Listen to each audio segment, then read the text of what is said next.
In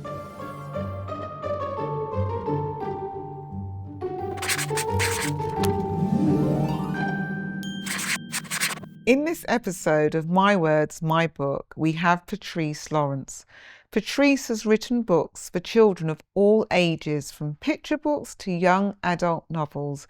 She has won multiple awards, including the Waterstones Children's Book Prize for older fiction and the Bookseller Young Adult Book Prize. Patrice has been awarded the MBE for services to literature and is a fellow of the Royal Society of Literature. So the first question, Patrice, I'm going to ask, why did you become an author? I think I became an author accidentally. I grew up in Sussex. I was the first in my family to be born in England, and spent the first 4 years privately fostered in a white working class family in Brighton. Then moved with my mum in Sussex. And I grew up mostly in the 70s. My childhood was in the 70s. So all the books, children's books I read were by writers who were white and dead. And I'm not white and I didn't want to be dead. So it didn't occur to me that I could ever be an author. It's just not a possibility that I could be an author. So I loved writing, and perhaps maybe not thinking I could be an author was something that was very freeing. So I loved telling stories. There was obviously no books for children like me in them at all. If they were terrible. So you always knew there were alternative stories. I just love stories. I think it's a way I make sense of the world, the way I can express myself, create alternative worlds. So the authoring bit was just sort of accidental. That happened in my late 40s. And you just started, was it just one day, or did you always have a story in your mind that you wanted to get out, to be a book, to be published? Just a one story? At that time. No, no. I think I've always been full of stories. I think I remember in what's now year 7 in secondary school, um, it's, we had some history homework around, I can't remember, Saxon times or something. And I sort of did my history homework in rhyming couplets. I think there was always stories. And actually, interestingly, I met up with a friend earlier this week who I've not seen for 40 years. So we became best friends in year 7. And then by the time we got to sixth form, our paths sort of diverged. And then we were talking about that, and she said, you were always the person who wrote the stories. You're always the person who the English teacher said, oh, read Patrice's stuff, even though I always had my own very, distinct voice. So I think there were always stories. And there were always a mix of things in my head that create a story. So it's never one story. It's just, oh, what about that? What about this? And I was also that child. Another reason I was that child who would always go, why? Asking the And questions. For and children, there's nothing wrong with asking it questions. literally, but I think adults don't like it. And I think even as you're an adult and you ask why, that doesn't make you any more popular, does it really? Totally, yeah. So, But it just shows you're being curious and you're not accepting yes or that viewpoint, and it's okay to challenge. And I actually think that comes out a lot in your books. I think definitely so. I think in the books that I have read, the picture books, you can definitely see your style of writing, and the characters are so real life. You can, I think somebody did a review of your book and I on Instagram, and my reply back to that is the way that Patrice writes is it's really to the soul of the characters. You can really see that. Do you want to just share a bit more about that in terms of, I feel, as an author, what I'm picking up, that relationship that you have with your characters? I think part of it is because I've always, I suppose, been on the outside looking in wherever I've been. So growing up as a black child in Sussex, also my parents, biological parents, split up before I was born, and they weren't married, and that was incredibly rare during that time to be the child of an unmarried mother. Um, and then when I was lived in London for 30 years, but my experience is very different from Caribbean families growing up in London. So mine is an atheist family. So I've never had a church experience. A lot of the common points of reference of being Caribbean in London weren't my points of reference. So, I mean, sometimes that can be quite a lonely place, but it's actually a very good place as an author to draw from, because you don't take the world for granted. You're always looking for your point of entry, your point of familiarity. And also, I'm just nosy. I love to know how other people work, what makes other people tick, why they do what they do. So that comes into it. And I think lastly, I worked in the charity sector for 20 years. Around issues to do with equality and justice. So talking to young people and families that are care experienced, people in prison, the sort of families of people in prison. And you know that there's like one story that's quite often told in the media, but people's stories are actually much more diverse. So when you write, you can give people back their humanity. And I always say, know the story, know the person, because it's Exactly. really important. And I think the other thing you touched on there, because I'm Caribbean heritage from St. Lucia, neighbouring island, and I feel that it's that stereotyping. And I think it's really important that we don't stereotype because you are Caribbean, you are this way. So I think when you came to live in London, I'm assuming that there was a lot of that. You're Caribbean, you must be this way. And again, in your books, the diversity, the intersectionalities of the characters, you can see that. And I just think that is really important.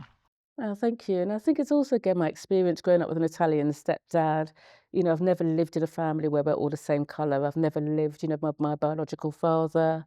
Our family has a tradition that we tend to marry the people that we don't have children with. so, so, we don't follow any particular kind of route. And I think, as much as I'd like to think I'm not unique, and there's lots of people like that, so it's kind of writing, putting little Easter eggs at people who have those experiences, particularly young people, like they really get it. They absolutely get it. But I know this may sound like a cliche, but I think it's for children as well, that they can see themselves Yeah. in that book and that they can identify. Like myself personally, I was raised in my mum raised six of us, and I always felt at school I was probably the only one. Yeah. And I think it's about, in your books, children of, I'm not the only one, Yes. because there are other characters, and not just fiction. This is real life.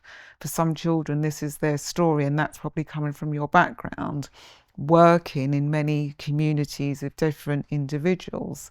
And it's the voice of the child that comes through. That's the term that I was searching for. Thank you. So then, as a child, being brought up in the outside of London, what was your favourite book, or did you have a couple? I don't know, it's hard because I think most of the books that I read were quite problematic. But I suppose my situation, my mother grew up in Trinidad, under colonial Trinidad, and my mother was the second youngest of 13. And she's the only one who came to England. So she came to train to be a nurse when she was like 19, 20, and came to Brighton and met my biological father, who'd come from, born in Guyana, but brought up in Barbados. And my mother has always been a massive reader, but it's always been very sort of British books always. So my mum, even now I'll go and she'll quote Tennyson at me. Is that really, mum? You better Walcott, but no, Tennyson. um, and so she's a massive reader. And because I didn't live with her for the first 4 years, because I was privately fostered, and my foster mum taught me to read when I was quite young and joined the library and fostered that curiosity in books. But it ended up that my mum and my love language was books. So she would read books. So it'd be things like Little Women and Water Babies. Now, why you would give that to a child, I don't know. It's terrifying. And those sort of books. So the one that I do remember that I love was Wind in the Willows. And I struggled with it at first when I was like 6 or 7 because the language was quite Edwardian, but also like, it's a talking badger. Why am I reading about a talking badger? But then there's a chapter in it where Mole gets quite homesick and he wants to show Ratty his burrow, but he's worried that his burrow is quite shabby compared to like Rat's, riverside apartment. And because I lived in a cul-de-sac and my mum and I were the only black people on the cul-de-sac, and all my friends that all lived there, we all went to the same school, so it wasn't difficult at all. But Mum and Angela weren't married, and also it's an Italian and Trinidadian house, loud, great food, loud. and we had a dog called Napoleon. Odd. So I used to think that none of my friends would want to come to my house because that's the strange house. And what Wind in the Willows showed me, that rat had so much empathy that actually if they're your friends, it doesn't matter. And my best friend has been my best friend since he was 7, so like more than 50 years. And I asked her recently, why did you want to come to my house? And she said, actually, because it was different. So another thing, I suppose, about children's books is that they can engender empathy. They can do so many things. I think they're so underestimated, children's books, what they can do for children to make them feel that they belong in the world. Absolutely. And I think it's that belonging is important for every single child, that they can pick up a book and they can resonate. And I think as well, for some children, I think that you made a really important point there, Patrice. They think that their background is quote unquote strange, odd, but actually for other children, that can be an amazing experience, And what about, would you say, as an adult, because as authors writing for children, we get sent books, we go to book launches. What would you say would be, as an adult, your favourite children's book now for this period in the last? Oh gosh, I'm going to narrow it down. I literally couldn't say that. I know too many authors. It's like I'm I know. I think it's really interesting. In some sense, the diversity of children's books. So I still think there is a hierarchy of what's considered good writing and what isn't. I think, thankfully, particularly since Dape Adiola, who's a fantastic, not only fantastic illustrator, but also a fantastic advocate for illustrators as well. So he's had organised anthologies of lots of Black writers and Black illustrators, and been really promoting those, so publishers can't say, oh, we don't know anybody. Oh yes, you do. So that's changed, and those are the sort of books I would really have valued when I was a little child, to see the fact that I could be a hero, that I didn't have to do an ethnic hop to pretend to be a hero, to see books that aren't about, that a Black child could do anything. So I know, and I do that myself, that I want to write books that are affirming and counter a lot of the stereotypes. But actually, sometimes you want to see a book with a child that's a superhero, or it's like owns a dog, something like that. And I think it's important that children, if you are a Black child, if you are a brown child, that you can be a superhero, you can be a scientist, and that's important for every single child. I always say that, irrespective of your background, that you can read about a variety of characters and their culture and their background. So I think that's a really important point. Also, I think that's more perhaps important outside of cities. So my child grew up in London, and from nursery onwards, they were with such a variety of children from so many cultural backgrounds that, in a way, that their sort of cultural education came from being in school and being with people. But if you're in certain other places in the UK, you won't have that. So my child has grown up prepared for global society. Other children don't have that. They need the books that actually counter the stereotypes that are in their communities. So that's, many white children might not have met a Muslim child before, and just going by what they hear on the news, etc., etc. So I think the books are really important going to those places. It's not just for the Black children or brown children or mixed heritage children. It's probably more important sometimes to shatter those stereotypes outside of multi-ethnic areas. And I think you're right in that, and I always say that as well. It's for children who are not living in diverse areas, who may not interact with other children in terms of their religion, their background and their race, and they're really leaning in and listening, and it's important for every single child. Absolutely. Diverse books, And then this amazing book, People Like Stars. Look at this cover. I just think it's amazing. It just jumps out at me just looking at this. So, Patrice, this beautiful cover, I always big up the illustrators. Michelle Brackenbury designed it. She's amazing. Michelle Brackenbury. Yeah, she's fabulous. So in terms, do you want to tell me about the brief? What brief did you just give Michelle the title and she No, just... Michelle reads the books. So I don't brief her, the publishers brief her, but she likes to read the manuscript, and she designed covers for the first books that were published, which were for older teenagers. And she really goes into the details, and that's why you can tell she's read the book, because she looks at the sort of themes that come out. She does mood boards. She's absolutely sort of fabulous. And in People Like Stars, there's 3 young people, so there's 3 narrators. And also there's an older woman who's a kind of like a graffiti type artist, with foxes tattooed around her neck, and her sort of art is, I suppose, graffiti foxes wearing tutus and sort of gym wear. And so Michelle took the theme of the foxes, and there's a sort of scene at the end that's in a gallery as well. So she's used that idea of the gallery lighting to do the words, and also the idea of stars is in there as well. So that was a brief. There was a mystery as well. So the doors opening and the fox head and that element of... Yeah, because you want to find out more from Yes, that. You can yeah. see the characters they're jumping at. So we've got these 3 characters on the front peering out the door. So just tell us a little bit about the characters in People Like Stars. Well, I'll tell you sort of how it starts. Most of my books start with like an underlying anger about something. What were you angry about, Patrice? I'm always angry. I'm like Hulk. So this one, it was actually a mix of 3 things when I was thinking about what we wanted to write. One of the things that triggered it was talking to a young woman who's 17 now, who was 17 then, sorry, telling me about isolation in schools, and it hadn't quite clicked about what it was. And basically, it's when they take a young person, separate them from the class, put them in a space with no sort of, you're not allowed your phone or whatever, and you're basically isolated away. And then I remember reading actually about a young, and it didn't click at the time, a student in secondary school was put in isolation because her parents bought the cheaper version of the school uniform. They couldn't afford the one in the very expensive. So she's put in isolation. I thought, you're put in isolation because you haven't got money. I'm not really a great fan of school uniform anyway, personally. I think, there's many countries that survive without it, and it's become this really expensive thing. Unless your child's going in the military, honestly, you're right. Exactly.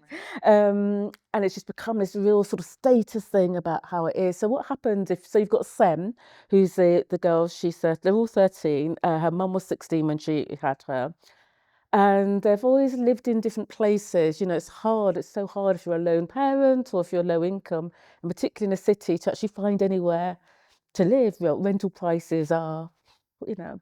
So they've lived in lots of different places, and now they've actually found somewhere that does seem quite secure, lodging with Vixen, this mystery artist, a woman in her 50s. And Sam becomes a model to inspire her, a muse for her next exhibition. Then you've got the twins, Stanley and Oliver. So Stanley's the main character, Oliver's his twin brother, sort of non-identical, mixed heritage. But they've got a forbidden grandma. And they're not allowed to talk about her. And part of their inspiration is growing up in families that are mixed heritage, and particularly by child, people saying, "Are you Brazilian? Are you Italian?" And once, "Are you North Korean?" Obscure. So they've got a chart, the "Are you" chart on their fridge, and they get stars for the most obscure sort of reference point. But also that thing about who is your family. My father's mother was Indian. I do not know the Indian side of my family whatsoever. If I'd had his surname, I'd be Singh, Singh. And you feel that there's a bit of your heritage missing. So Stanley's got the forbidden grandma, and he just kind of wants to know, but Oliver's like, stay away. And in the main character, Ayrton, he was stolen when he was a baby. So just for 2 hours, his mum was on the phone, somebody wheeled him out of the shop. He was found safe 2 hours later, but his mum's been incredibly protective since then. So he's kind of suffocating under his mum's protectiveness. And the 3 young people's paths cross, and they end up solving a mystery. And it's also about friendship, and it's about different types of family. Um, lots of things, all the things that I really love thinking about. So I think if we were to in the book itself, which is wonderful, what section would you say, in terms of when you was writing it, it got your heart racing? And I do that as an author myself, and I'm thinking, oh, this sentence, it's just really good. I have to just get this down, so I really want this in this book. What part? Honestly, I don't think there is, simply because the bit I enjoy doing is it's first person narratives from all three young people, and all got very, very different voices. So what I really loved was the ability to sort of send a lot of her narration is influenced by the natural world, by stars, by redwood trees. That's her point of reference. Stanley's incredibly funny and sort of quite exuberant, and he and his brother fight, and he's got a lot of energy. But Ayrton is much more thoughtful, and he internalizes so many things. I mean, one other thing that actually inspired it was, along with my rage about isolation, I was on very specific this. I was sitting on a 35 bus, coming up to see a friend who lives in Brixton, and we're going to go to a gig. And I thought, oh, I've got loads of time, get the bus. And it like diverted around all of South London. And I was listening to a true crime podcast, and it was actually about a case in the 90s that I remember, where a baby was stolen from a maternity ward. So I remember thinking then about that. And then just one last thing about Vixen, the artist. I was challenged at a literary festival, Prima Donna Festival, about, it's called Invisible Women, was the theme of the panel, and about how we write older women. And I thought, actually, I write grandmas who are very warm and family orientated. That's nothing like any of my grandmas whatsoever. I am well old enough to be a Jojo and grandma. Gran? Well, my auntie baby was like that, but my grandma was terrifying. But she had 13 children, so yeah, I suppose. So.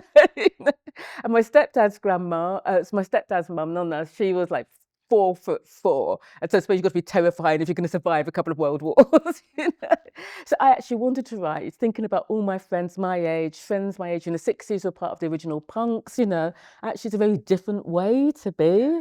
So I kind of wanted to write an older woman, an older grandma that actually is selfish and tattooed and all of these things. So that was great fun. Actually, that was cathartic. I can see you had so much fun writing this book, on when it took you up in terms of rage, in terms of getting these characters out to show their joy.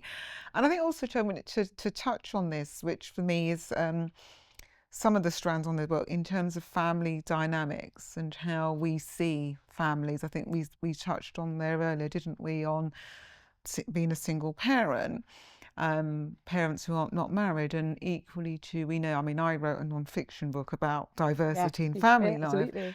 And for me, it's about, that is the reality for some children. Yes, some children do have two mums and two dads. Yes, we have some children who have parents who are non-binary.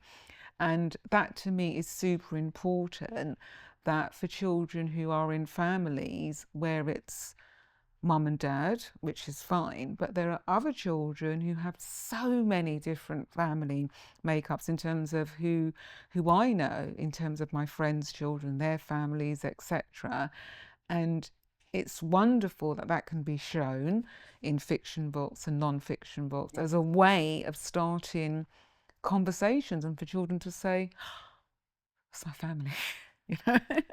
It is, and I still read so many sort of middle grades. You've got the mum and dad were Mr. and Mrs. whatever, and it's like, and maybe it's again the jobs that I've worked. Lots of children living in kinship care, so living with grandparents, or living with uncles or aunties or friends, because quite often their parents might be imprisoned or unable to look at, often for many reasons, mental health, addiction, and that's quite, it's not rare. I think, having unmarried or separated parents, or maybe just not knowing who one of your parents is, it's not rare. And I think showing books where you have children in those situations, but that isn't the story. So it's there and it's acknowledged. You're not ignoring it, because it does create certain thoughts, but that isn't the story. Exactly, I think. absolutely. And with Sen, like, her dad's not, she doesn't know her dad, and that's not the story. Absolutely. So, yeah, it's about getting that story across, and it doesn't have to be, as you say, Mr. and Mrs. all the time coming away. And that gives, I think, children and young people who are reading this book the agency, when they're writing their work, to switch it up a little bit. Oh, hold on a minute, I can come away from that. It doesn't have to be this. Yeah, Let me be a bit different. And I find that as well, probably like yourself, when I go into schools, and children ask me questions about their writing, or I always have a child who runs up to me, I knew you was coming today, read this. And I do, and I read it, and then I ask them questions Yeah. about it. And then, I challenge them in their thoughts. And especially when it's a child that's come to me who's done something completely different. I think it's amazing, Yes, absolutely, absolutely. So if you was interviewing yourself, Patrice, what question would you ask yourself about this People Like Stars book? What would be your main question that you would ask yourself? I think one is like, why would you have 3 narrators first person? Why did you do it like that? And actually there is a reason I did it like that. So the very first book, I suppose, that was full-length book that was published was one called Orange Boy, which was a book for Fantastic teenagers. book. But if I wrote it again, I would write it differently. Because yeah, well, I think I was quite naive, I think, when I wrote about it. And I think people interpret it as being almost like good v bad. And actually, what I wanted to show is 3 sets of brothers, both dealing with a legacy or something from the other brothers have done. So you've got, Marlon, who's one of life's lovely people, but his other brother was a bit of a bad boy and he kind of inherits some of that trouble. Then you've got Lewis, whose brother was killed in an accident, who becomes like I don't know what you call him now, like community police, and is trying to do his best. Then you've got Dice, the boy who's considered a bad boy, whose brother's in prison, but actually, grew up from when he was 15, has to live in a hostel, everybody deserted him. And I think people see him, oh, he's a gang member. And I think if I had given him a voice, people would actually understand what I was trying to do, but they didn't. So he's the villain in that. And I just thought what I wanted to show is what is it like when you don't have the safety net. So Marlon could do all these things and he's lovely, but actually he's still got a mum who loves him. He's still got his friend Tish, she's got hope, where the villain, so-called villain, hasn't. So I thought with this, I actually want to give the 3 different young people a voice. And also I love voice and I love dialogue and I love creating characters. So it actually indulged me as well a bit. And I think you've raised a really important point there about the voice of the child and the young people, because how often do we lean into the voice of the child and get Exactly, in the child's opinion and voice, and sometimes exactly. we pour into children without stepping back and asking their opinion on things like school uniform, Yes, absolutely. Yeah. etc., and the isolation booths as well. So I think if it's anything, if it's for the grown-ups going to read this book as a point of conversation, for us to really think about asking children and young people what they think and what they feel.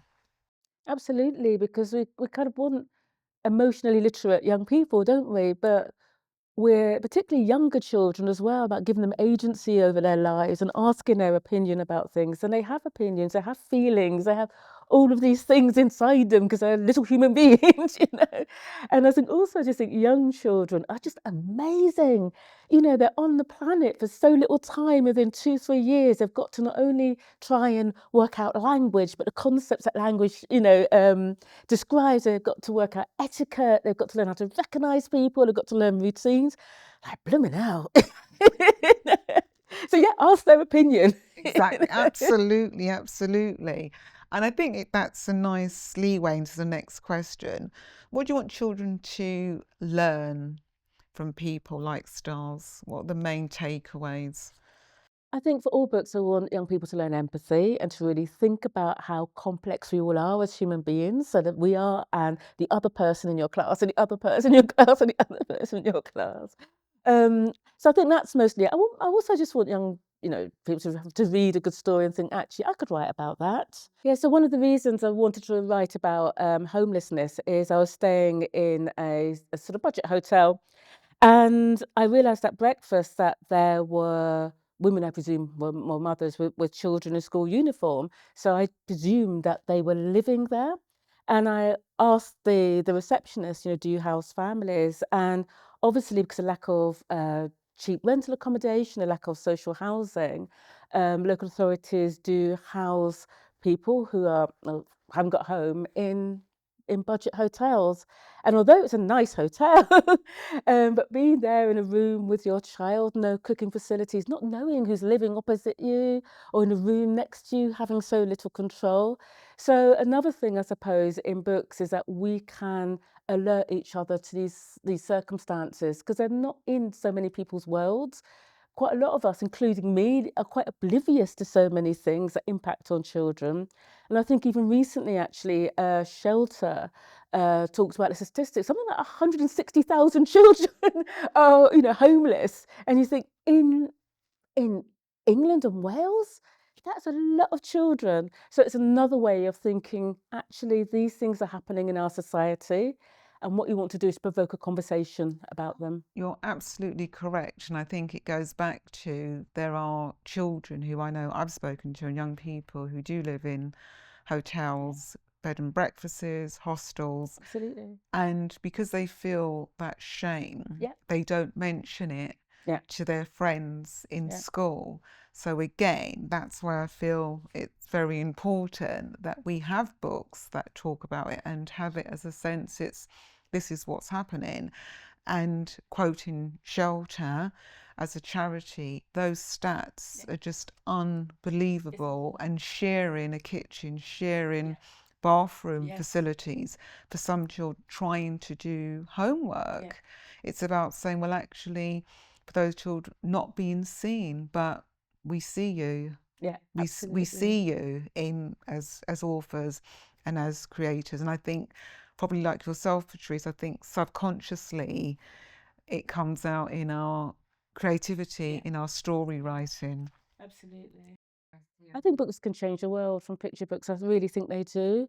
And even if, we can be part of a tiny part of that, that's what I want to use creativity for. Absolutely. And I think, Patrice, that is a beautiful point to finish off on in terms of your amazing creativity and what an inspiration you are actually in terms of your books, etc. And thank you for coming along to this interview. And you can read People Like Stars by the amazing Patrice Lawrence.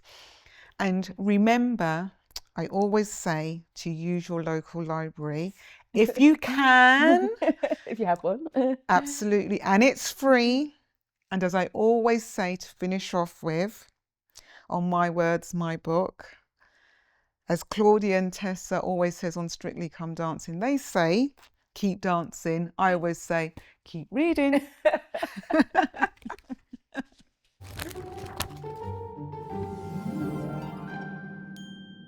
This podcast was woven in partnership with our friends at Tapestry, the childhood education platform.